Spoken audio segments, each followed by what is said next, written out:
Tarde, 7 de junho. Shalom, shalom, boa tarde.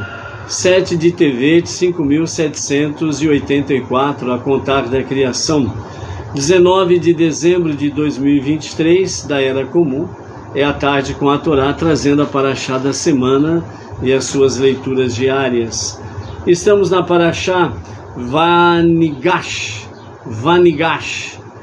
que é a 11ª porção dentro do livro Bereshit, Gênesis, e nós estamos aí no capítulo 44, a partir do verso 18, e vamos até o 47, verso 27, né? Então é a nossa Parashá Vaigash, melhor dizendo, Vaigash, que significa se aproximou, né? Falando de Yehudá, que aproximou-se de Yosef, quando Yosef fez menção de reter Beniamim, e é o que nós vamos conversar aqui. A Parashá Vaigash, né, segundo os nossos mestres, ela ocorre em 3 mundos diferentes: a realidade percebida, a realidade e a realidade mística. A realidade percebida, ela é representada exatamente de Yehudá, se aproximou do vice-rei do Egito, que era capaz de decidir seu futuro e o de sua família inteira. O mundo, a realidade, que o vice-rei do Egito não era ninguém senão Yosef, irmão de Yehudá. Então nós temos a realidade percebida, que era aquilo que aparentemente estava ali se mostrando, e a realidade de que realmente Yosef era o irmão de Yehudá, Yehudá era irmão de Yosef. E a terceira questão do terceiro mundo em si é a realidade mística. O ato de Yehudá de aproximar-se de Yosef representa a aproximação de um judeu a Deus em oração, conforme consta em Bereshit Rabbah 93:6, Or HaTorah Vaigash 349a. Então, há um princípio de que todas as interpretações dadas a um determinado versículo estão conectados entre si. Em nosso caso, a realidade percebida é que o povo judeu está no exílio e se encontra subjugado às nações pagãs. Na verdade, porém, o povo judeu é imune ao exílio e tem habilidade para elevar-se sobre ele, como na realidade, em nossa Parashá, onde Yosef, um judeu, era governador do Egito. Como um judeu reúne a força e a coragem necessárias para emergir da realidade percebida para a realidade em si?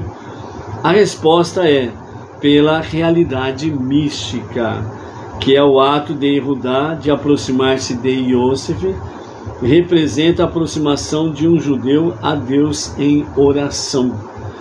Em nosso caso, quando um judeu se aproxima de Deus em oração, ele revela sua ligação interior com o Todo-Poderoso, o que lhe concede habilidade para superar os desafios do exílio e ter sucesso. Dentro desse aspecto aqui, o que nós encontramos é, de fato, a realidade dos 3 mundos aqui, a realidade percebida, a própria realidade em si e a realidade mística. O judeu, quando ele está conectado com Deus, ele está realmente acima da visão que nós contemplamos no mundo aí. Ou seja, o judeu, quando ele se conecta com Deus, ele está acima de qualquer situação, por pior que seja, dramática que seja, né? Ele está acima dessa questão toda, da realidade percebida e da realidade. E ele adentra na realidade mística, que é exatamente a conexão com Deus. E dentro desse mesmo aspecto, nos fala que os nossos sábios que nem a galute, o exílio, ele é o limite para o povo judeu. Muito pelo contrário, a galute, o exílio, ele dá forças ao judeu para superar as situações, as adversidades, as tragédias e poder se elevar realmente com referência à realidade mística, que é essa realidade sobrenatural da conexão entre o judeu e Deus através das preces. Nesse campo, nós também podemos ver aí a nossa realidade mística dentro desse aspecto, que é o quê? Quando nós nos conectamos com Deus, nós podemos superar todas e quaisquer situações. Só que nós precisamos realmente estarmos conectados, temos convicção disso, temos a certeza de que a nossa conexão com Deus é uma realidade mística. Por quê? Porque En Sof, o eterno soberano dos mundos, ele está acima de qualquer questão. É o único Deus que não nasceu, não morreu, é o único Deus que não ressuscitou, ele é o que ele é, né? E o tetragrama sagrado vem e expressa essa realidade, ele é o que ele é. Então, quando nós estamos conectados com Deus através das nossas preces diárias, então nós temos uma conexão com Deus muito forte. E esta é uma graça que Deus concedeu àqueles que confiam nele, àqueles que amam a Deus, de poder realmente ter essa conexão sobrenatural ou mística, por assim dizer, para que nós tenhamos consciência de que estar com Deus é estarmos acima de toda e qualquer situação, né? Então aqui na Parashá Vaigash, né, que fala de Yehudá se aproximou de Yosef, né? Então traz para nós que no momento em que Yosef, né, voltando um pouquinho, que ele coloca o seu cálice de prata dentro do fardo de Beniamim, e depois eles são conduzidos, retornando, né, para a presença do vice-governador. Então a taça de prata é encontrada no fardo de Beniamim. Só que um pouquinho antes, os próprios irmãos, né, os 10 irmãos de Beniamim e Yosef, eles falaram, com quem for encontrado essa taça de prata, ele é um homem morto e nós seremos o vosso escravo. Então, quando a taça de prata é encontrada no fardo de Beniamim, então Yosef diz, longe de mim, né? Apenas ficará retido aqui Beniamim, com quem foi encontrado a taça de prata, e vocês todos estão livres para ir embora. Então, nesse momento, é que Yehudá se aproxima. Lembra da promessa que ele fez a Avraham Avinu, o nosso pai Abraão, para deixar com que Beniamim fosse sobre a sua responsabilidade e que ele faria o impossível para trazer Beniamim de volta para o pai Yaakov. E aí Yehudá diz bem claro, se eu não o fizer, eu terei pecado contra ti por toda a eternidade. Então Yaakov viu ali que Yehudá sabia que se ele não cumprisse a sua palavra, ele seria apartado eternamente de seu pai. E Yehudá não queria isso em hipótese nenhuma, e por isso Yehudá ele se prontificou dessa forma, de trazer Beniamim vivo. E quando chega esse momento em que Yosef faz a menção de reter como escravo Beniamim, então Yehudá se aproxima, né? Ele se aproxima de Yosef, né? E aí nessa se aproximar de Yosef, nós temos também uma outra visão sobre a questão de, vamos dizer assim, de duas escolas, né? A de Yehudá e de Yosef. A de Yehudá é a escola daqueles mais reservados, né? Os ermitões, né? eles ficaram num estilo mais de ermitão, né, isolado de tudo, de todos, preservando os seus valores, preservando realmente todos os aspectos positivos da Torá e dos valores família, fé, moral e espiritualidade. Por outro lado, nós temos a escola de Yosef, que é uma escola em que traz realmente a mistura com os povos, o contato com o mundo secular, contudo sem se contaminar com ele. Então nós temos uma escola de Yehudá, por assim dizer, mais isolado, e uma escola de Yosef, mais misturado com os povos, as nações, com as questões seculares da vida, mas contudo preservando a santidade de Deus. Então nesse momento o embate entre Yehudá e Yosef é realmente um embate de duas escolas, apesar que até então Yehudá não reconhecia ainda Yosef, né, que o vice-governador era o seu irmão Yosef, e portanto ali ele vai enfrentar o vice-governador, colocando em risco a sua vida, a vida dos seus irmãos, e ele colocando em risco realmente ser morto, porque o vice-governador tinha todo o poder que emanava do Egito. Mas ele se aproxima, tem um Midrash em que fala que Yehudá se aproxima de Yosef e fala assim, se for preciso derrotar todo o Egito e os seus exércitos para libertar Benjamim, pode deixar que nós o faremos, sem sombra de dúvidas. Vocês serão para nós como nada. Então nesse momento Yosef, segundo o Midrash, Yosef fala para Menashe mostrar a força, o poder que há nele, tanto de Menashe como o seu irmão Efraim e também o próprio José. Então Menashe ele começa a dar chutes nas colunas que estavam ali sustentando o palácio de Yosef. Ele chegava e batia o pé na parede e tudo estremecia. Ele batia os pés no chão, o chão tremia, batia os pés na coluna, as colunas tremiam. Então mostrava realmente uma grande força.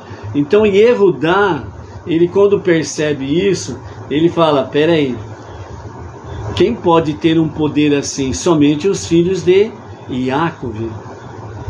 Então no princípio, Yehudá, ele vai com palavras ásperas contra o vice-governador.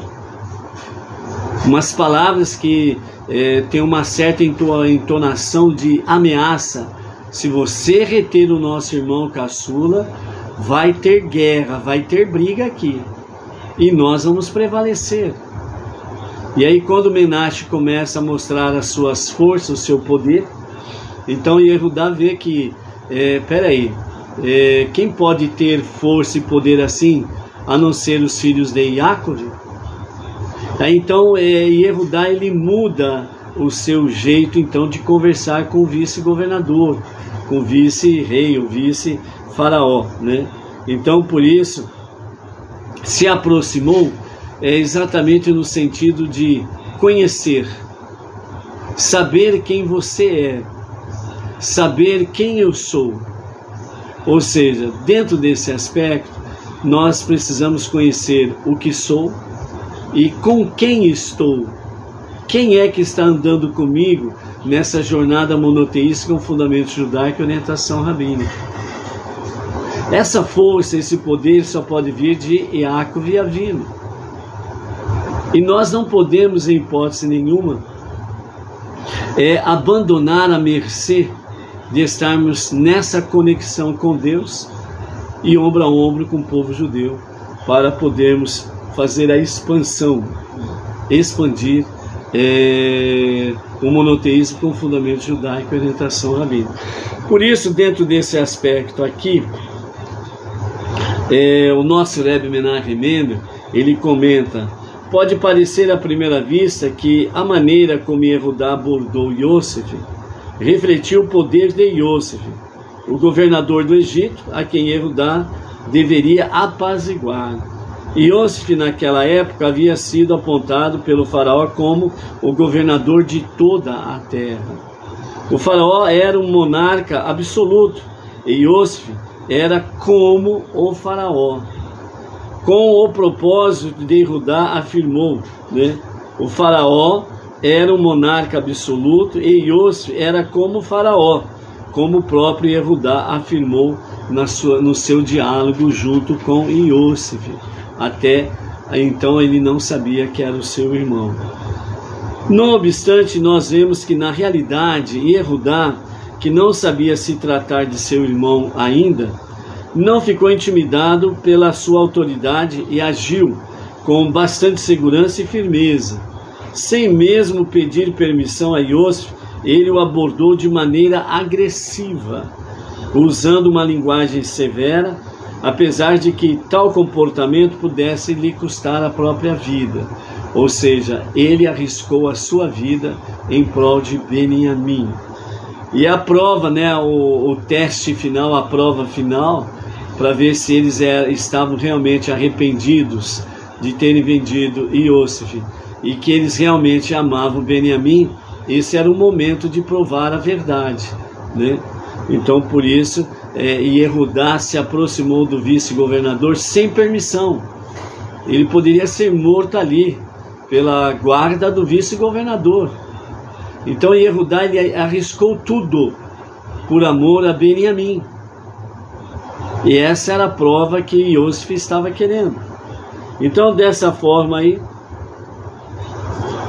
Yehudá não ficou intimidado e agiu com bastante segurança e firmeza, sem mesmo a permissão do próprio vice-governador, aproximou-se dele, usou uma linguagem severa, com autoridade, apesar de que tal comportamento poderia lhe custar a vida, pois ele sabia como Yosef poderia responder à sua chutzpah, que é o seu estilo, o seu comportamento, a sua ação de se aproximar do vice-governador sem permissão, e o seu estilo de falar agressivo.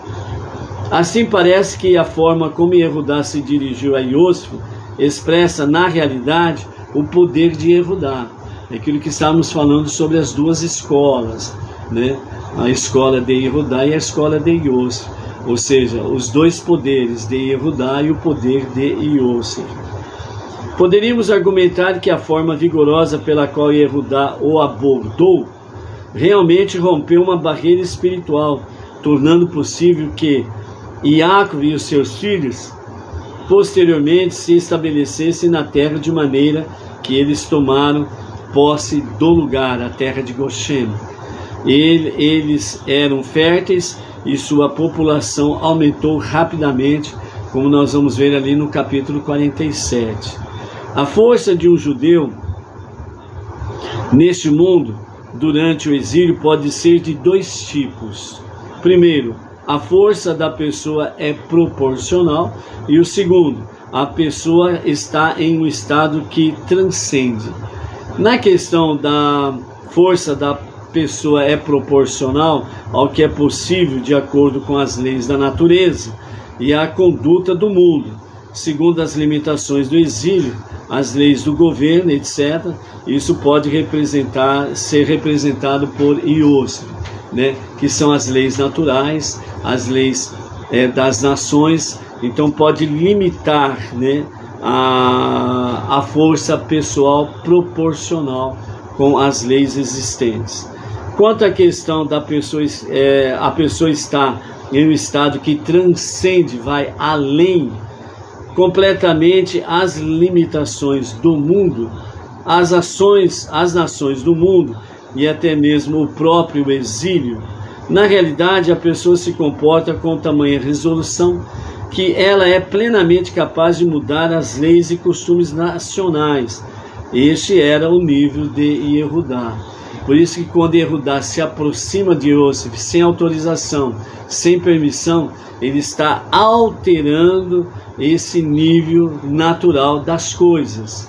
Então ele está transcendendo, ele está indo além das suas limitações, além das suas forças, além da própria autoridade estabelecida ali na questão que seria a autoridade do vice-governador. Então assim a determinação de Yehudá tornou possível para um judeu ser não apenas um poder regulador sobre as nações do mundo, como Yosef, mas além disso capaz de influenciar completamente o mundo, transcendendo completamente qualquer limitação. Nessa questão da limitação aqui, é aquilo que está lá no começo de Bereshit.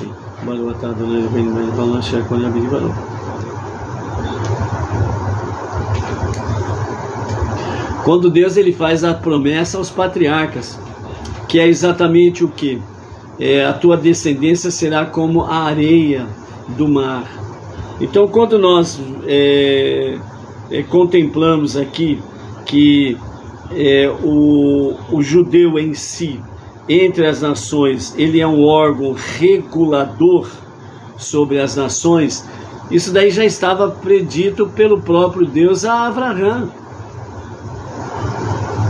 O que significa seria isso como a areia da praia? A praia representa as suas águas, representa as nações. A areia representa o povo judeu. E como que nós vemos aí a água na areia da praia? Ela vai até um limite retorna. Então as nações vão até um certo ponto. As nações, os povos vão até um certo limite. E esse limite, ele é demarcado exatamente pela postura judaica no mundo. No mundo. Se, porventura, não tivesse acontecido os assassinatos em massa contra o povo judeu através da sua história, hoje nós teríamos milhões e milhões de judeus, tanto em Israel como entre as nações. Mas mesmo assim sendo um pouco, mesmo assim sendo uma nação menor, mesmo sendo um pouco, um povo pouco, mesmo assim o povo judeu é o órgão regulador, é o poder regulador das nações. Vejam, por exemplo, o Prêmio Nobel. Quantos judeus estão ali incluídos no Prêmio Nobel? E quantos não judeus estão incluídos no Prêmio Nobel, por exemplo? É uma minoria de não judeus incluso nos prêmios que temos aí, o chamado Prêmio Nobel. Dá para contar em uma mão e ainda sobra dedo, entendeu?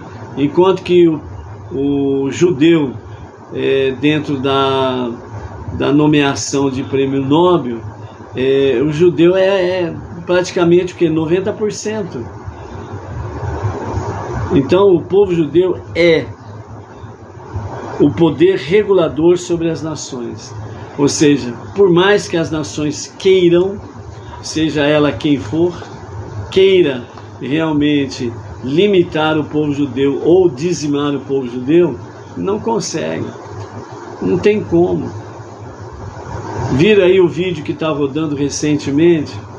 Um deputado aí numa assembleia legislativa aí, ameaçando o Estado de Israel, jogando maldição sobre o Estado de Israel. De repente ele tem um infarto fulminante e morre. Isso é um espelho, para você ter uma noção.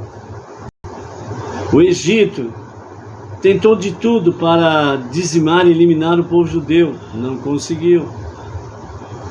Tiveram aí os persas e os medos, também não conseguiram, conhecido como Irã nos dias de hoje. Tivemos a Grécia, a Síria, os Seleucidas, nos dias de Hanukkah, também não conseguiram. Tivemos aí Haamã, nos dias de Esther e Mordecai, também não conseguiram. Tivemos aí, né, a Babilônia, que é hoje o Iraque, também não conseguiram. Tivemos aí o Império Romano, com a destruição do segundo templo no ano 69 da nossa Era Comum, também não conseguiram. E assim sucessivamente, sem contar ainda a Segunda Guerra Mundial, 6 milhões de judeus que foram dizimados na Segunda Guerra Mundial. Então é isso que vem trazer para nós aqui essa questão Yehudá e Yosef. O povo judeu é, de fato, o órgão regulador sobre as nações, e não tem como mudar isso. Um exemplo, né, uma analogia, por assim dizer. Se não houvesse povo judeu hoje, sabe o que ia acontecer com as nações e o mundo? Puf, ia virar tudo poeira, puf, ia virar nada. Então aqui nós temos a escola de Yehudá e a escola de Yosef.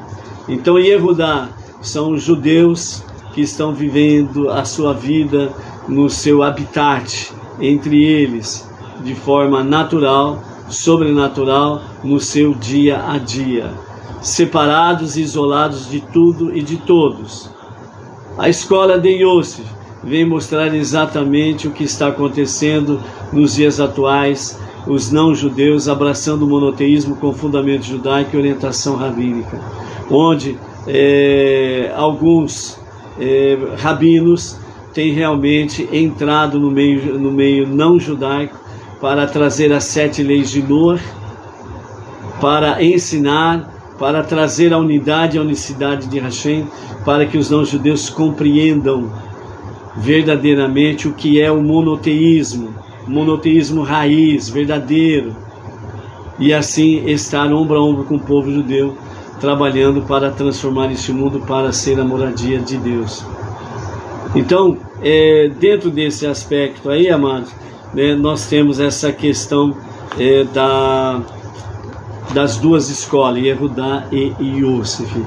E é por isso que agora, para nós, Benenor, chegou o nosso tempo. Esse é o nosso tempo, entre as nações, obviamente. Não tem esse negócio de evangelizar judeu, isso daí não existe. Isso daí é tudo fake news, não existe isso daí. Ok? E os que pretendem o fazer são arrogantes, desconhecem a história bíblica e a história contemporânea. Evangelizar judeu não existe isso daí. Isso daí é muita prepotência de quem defende essa tese aí, ok? Então, por isso, né, Yosef, a partir do capítulo 45, então agora ele vai se revelar como o irmão, né? Então, no capítulo 45 de Bereshit, Gênesis, nós temos aí, né, Yosef, então, ele começa de fato a se revelar. Yosef não pôde suportar a ideia que todos os egípcios que estavam presentes veriam a vergonha de seus irmãos quando ele revelasse para eles. Por isso ele exclamou: que todos saiam da minha presença. Ele estava dizendo aos egípcios e não aos seus irmãos. Assim ninguém mais estava com ele quando Yosef revelou-se aos seus irmãos. Capítulo 45, verso 2. Ele começou a chorar com tão altos soluços que os egípcios que haviam saído podiam ouvi-lo. As notícias desses estranhos acontecimentos logo alcançaram o palácio do faraó, o Paró. Yosef disse aos seus irmãos: eu sou Yosef, meu pai ainda vive? Então esse é o momento da revelação de Yosef. E por que ele se revela como Yosef, o vosso irmão, e o meu pai ainda vive? Porque até aquele momento Yosef ele precisava ter a certeza que seu pai estava vivo, que eles não estavam mentindo. E nessa consternação toda, né, os irmãos se recuaram, né, achando que estavam caindo numa nova armadilha do vice-governador. Mas aí então Iosif disse: por favor, aproxime-se de mim. E ele lhes mostrou que era circuncidado. E ele disse: eu sou Iosif, irmão de vocês. Vocês me venderam ao Egito. Agora não se preocupem ou se sintam culpados, porque vocês me venderam. Pois agora nós vemos que Deus enviou-me à frente de vocês para lhes salvar a vida. Ainda há fome, ainda estamos no período da seca e da escassez, né? Então, nesse momento aqui, Iosif, ele se revela aos seus irmãos, né? E os seus irmãos ficam sobressaltados com a reação desta revelação, e aos poucos eles vão se aproximando, vão se tocando, vão se falando, e até que haja uma confraternização maior aí. Segundo os ensinamentos racídicos, né, fala da seguinte forma: nós podemos aprender do modo como Iosif tratou seus irmãos, que nunca devemos nos vingar de quem nos causa algum tipo de angústia ou dano. Ao contrário, devemos retribuir com bondade até mesmo a quem nos fez mal, segundo Tânia, fim do capítulo 12, e também baseado no Zohar, capítulo 1, 201a. Por que nós deveríamos ser amáveis com esse tipo de pessoa? Porque o que quer que aquela pessoa tenha feito, no final das contas, é isso que nós temos que ter consciência, no final das contas, tudo originou-se em Deus. Houve a permissão de Deus, originou-se em Deus. A pessoa foi somente um agente de Deus nessa questão toda, que decretou que estas coisas deveriam ocorrer com você. Assim como tudo que Deus faz é para o bem, segundo Berachot 60b, você tem de retribuir a pessoa que trouxe, entre aspas, este bem, esse dano ou coisa semelhante, para você com bondade. Você não pode retribuir o mal com maldade. Não se retribui o mal com o mal. Se retribui o mal com bondade. É onde quebramos a força do inimigo. É onde que nós quebramos a força do mal. Um ato de amor quebra a força do mal. Um ato de bondade quebra o poder do mal. E é por isso que o exemplo de Iosif, ele já vai se revelando e ele já vai dizendo aos seus irmãos: não se condenem com a questão de vocês me terem vendido para o Egito. Deus enviou-me à frente de vocês para lhes salvar as vidas. Ou seja, Iosif estava mostrando para eles o plano de Deus, o projeto de Deus, a vontade divina. Então, por isso, ele já foi falando, já foi demonstrando com atos que realmente ele tinha perdoado os seus irmãos e que não havia nenhum resquício de rancor, raiva ou qualquer coisa semelhante dentro desse aspecto aí, ok?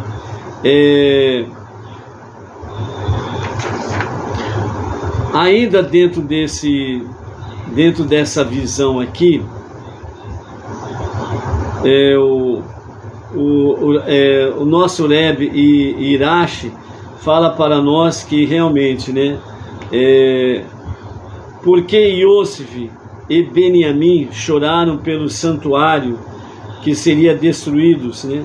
Nós temos aqui no capítulo 45, verso 14, onde nós temos aí o verso 13: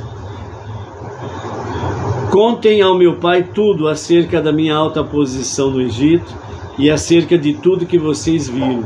Apressem-se e subam à terra de Israel e rapidamente tragam meu pai.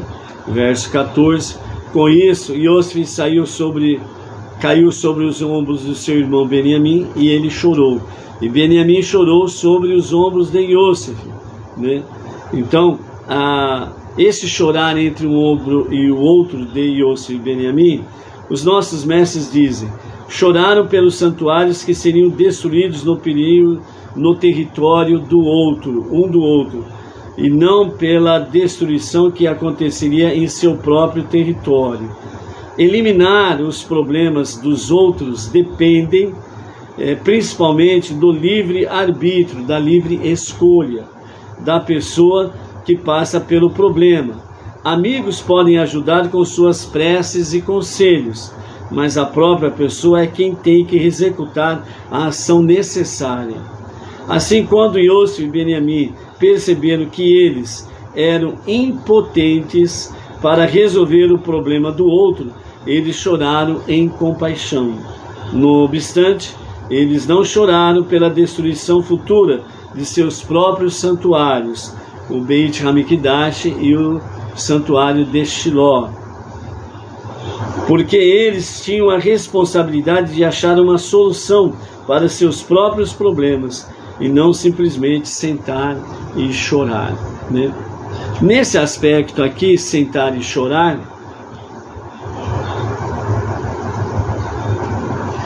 mostra para nós a realidade que nós temos diante de nós.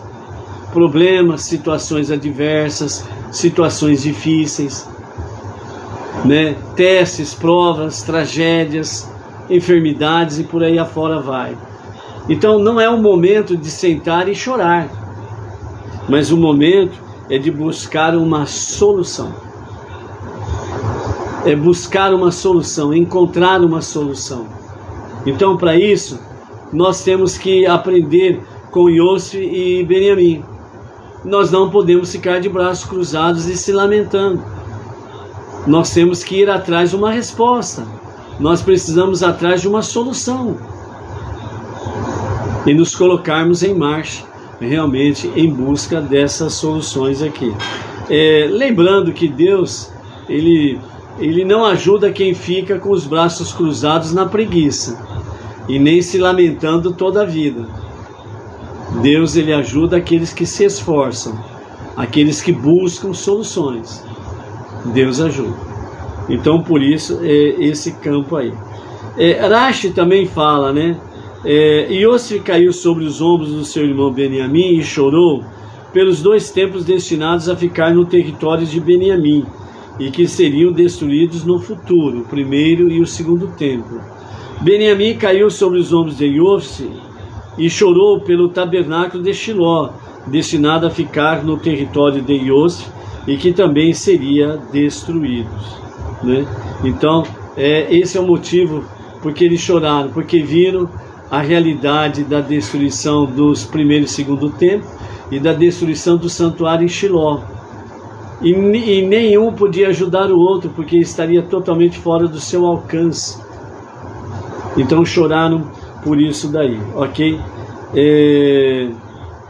Segundo o Talmud, 369 anos o tabernáculo descansou em Shiló, antes do Beit Hamikdash.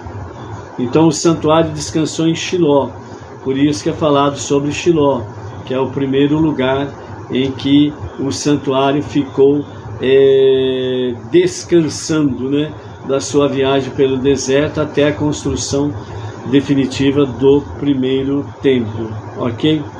Então Shiló nós podemos encontrar em Juízes capítulo 18, capítulo 14, né, que nos fala sobre Shiló, ok? Rashi, ele comenta Shiló, que são o resultado de duas palavras. A primeira é Shai e a segunda é Ló. Então Shiló, Shai, Ló. Shai significa tributo e Ló aqui significa a ele. Então Shiló significa tributo a Deus, tributo ao Eterno. Então, esse tributo a Deus, esse tributo ao Eterno, é o qual que nós precisamos buscar no nosso dia a dia. Estarmos levando, entre aspas, né, para Shiló, o nosso tributo a Deus, que é exatamente as nossas preces diárias, a nossa techuvá, a nossa o nosso estudo da Torá, a nosso estudo das 7 leis universais e a nossa Tzedaká, ok? Então, nesse sentido aí nós temos a questão de Shiló, e aí então Iosfi diz para os seus irmãos, né, para subirem à terra prometida, a terra de Israel, e trazerem o seu pai, porque ainda há 5 anos de fome sobre toda a terra, de escassez, aridez e por aí afora vai, né? Então fala para trazer, e vou deixar com que vocês fiquem na terra de Goshen, o melhor da terra do Egito, para vocês ali se estabelecerem, né? Iosfi também enviou para o seu pai o mesmo número de burros que o faraó enviou para com presentes para Iacove, 10 burros carregados com os melhores produtos do Egito. Mas além disso, Iosfi também enviou 10 jumentas carregadas com grãos, pão e alimento para a jornada de seu pai. Segundo Rashi, nós vimos no Talmud que Iosfi enviou a Iacove vinho envelhecido, que é apreciado em particular por pessoas idosas. De acordo com Midrash, ele enviou também favas partidas. Segundo Maharsha, vinho envelhecido é apreciado por pessoas de idade porque elas também sentem frio, e o vinho vem esquentá-las do frio. Segundo Divrei David, as favas partidas egípcias tinham a propriedade de acalmar as preocupações. Além disso, as preocupações de Iacove tivessem terminado agora. Ele precisava de algo para acalmá-lo, pois ele ficaria angustiado por causa de Iosfi por um longo tempo.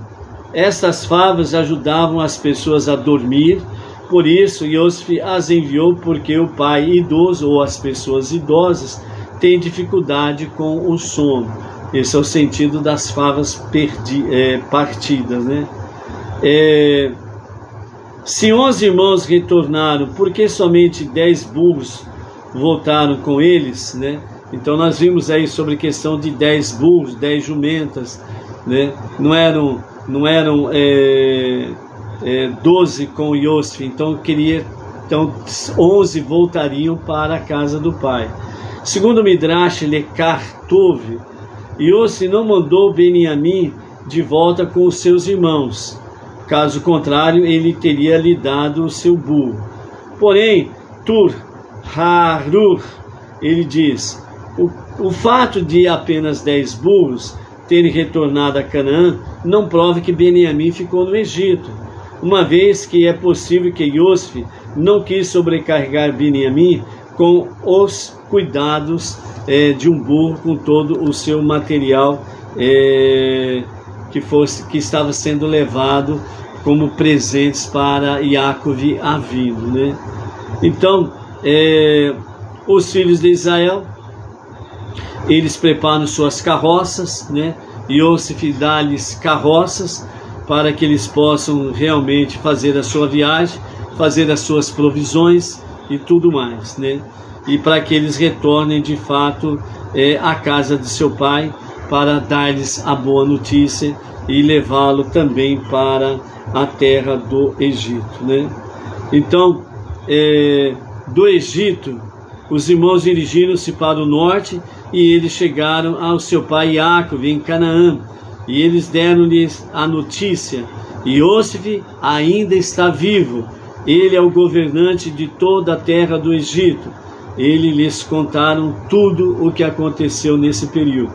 O coração de Iacove ficou então entorpecido, pois ele não lhes podia acreditar.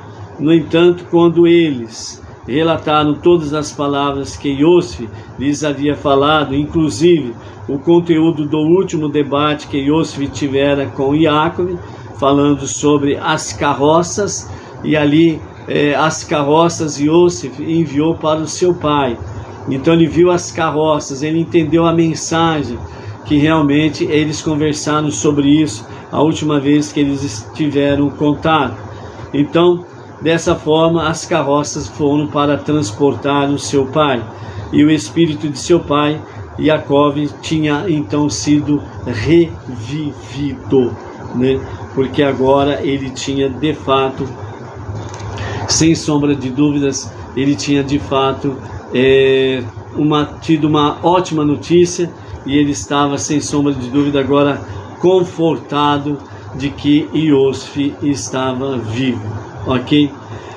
O nosso Rebbe Menachem Mendel diz: Deus me enviou à sua frente para que vocês sobrevivam em esta terra. Sem dúvida, é impressionante que Iosfi manteve sua santidade mesmo estando no exílio.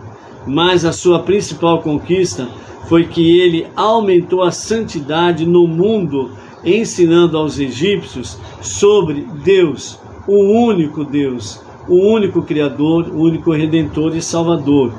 O exemplo de Iosfi nos dá a força para seguir seus passos, primeiro mantendo-nos imunes à negatividade do exílio, para depois transformá-lo em santidade, né?